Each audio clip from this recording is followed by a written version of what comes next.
ఎవరు ఏంటి స్వామి పెళ్లి పత్రిక ఎవరు ఇచ్చిండ్రు? మా తమ్ముంది పెళ్లి, కుమ్మరికుంట వారి పెళ్లి పిలుపు. ఆహా. అంటే మీ తమ్ముడు అంటే మహేష్ సామల్ల కొడుకు? అవును. ఎన్నడు పెళ్ళి? 18వ తారీఖు నాడు. 18వ తారీఖా?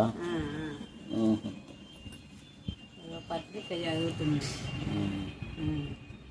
ఇలా ఏమేమి పెట్టి పంపిల్లు చూద్దాం. పసుపు, కుంకుమ, పసుపు, మా తమ్ముంది. ఇగో అమ్మాయి వాళ్ళది కూడా వచ్చింది. వాళ్ళది ఏం పేరు? వాళ్ళది ఆడపు రాజు. ఆడపే రాజు. ఆడపు వారి వివాహ ఆహ్వాన పత్రిక. ఓకే స్వామి. పోడేనమ్మా నువ్వు? పోడే స్వామి. మా మరదలు అమ్మాయి మానమామ బిడ్డను చేసుకుంటాను మా తమ్ముడు. సరే స్వామి.